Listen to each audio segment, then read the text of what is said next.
सौ गंगामाई महिलालय या संस्थेच्या जन्मशताब्दी महोत्सवानिमित्त 3 व 4 मार्च रोजी विविध कार्यक्रम आणि उपक्रमांचे आयोजन. इचलकरंजी संस्थानच्या राणीसाहेब श्रीमंत गंगामाई साहेब यांनी 1927 साली सुरू केलेल्या सौ गंगामाई महिलालय या संस्थेच्या जन्मशताब्दी महोत्सवानिमित्त 3 व 4 मार्च रोजी विविध कार्यक्रम आणि उपक्रमांचे आयोजन करण्यात आले आहे, अशी माहिती शताब्दी महोत्सव समितीच्या कार्याध्यक्षा सौ दीप्ती मराठे व महिलालयाच्या अध्यक्षा सौ मीना रानडे यांनी पत्रकार परिषदेत दिली.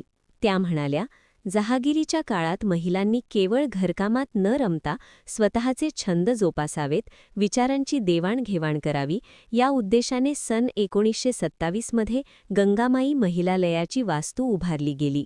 यामध्ये पाककला, शिवणकाम, विणकाम, भरतकाम आदींचे प्रशिक्षण देण्याचे काम सुरू झाले. त्यानंतर बॅडमिंटन कोर्ट, वाचनालय, पाळणाघर, सौ गंगामाई विद्यामंदिर, बालक मंदिर असे विभाग सुरू करण्यात आले. महिलालयाच्या स्थापनेला 2027 मध्ये 100 वर्षे पूर्ण होत असून त्यानिमित्ताने जन्मशताब्दी महोत्सव साजरे केले जाणार आहे. त्यामध्ये वर्षभर विविध कार्यक्रमांसह उपक्रम राबविले जाणार आहेत. त्याच अनुषंगाने 3 मार्च रोजी श्रीमंत ना. बा. घोरपडे नाट्यगृह येथे जन्मशताब्दी सोहळ्याचा शुभारंभ केला जाणार आहे.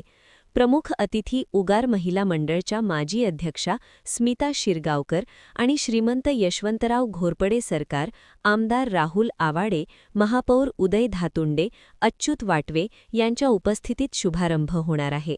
3 मार्च रोजीच प्रसिद्ध वक्ते व कीर्तनकार चारुदत्त आफळे आणि गायिका सौ गौरी पाटील यांचा बहुरंगी नाट्यगीतांचा कार्यक्रम होणार आहे. तर 4 मार्च रोजी सुप्रसिद्ध कथ्थक नृत्यांगना शर्वरी जमिनीस पाठक यांच्या नृत्याचा कार्यक्रम आयोजित केला आहे.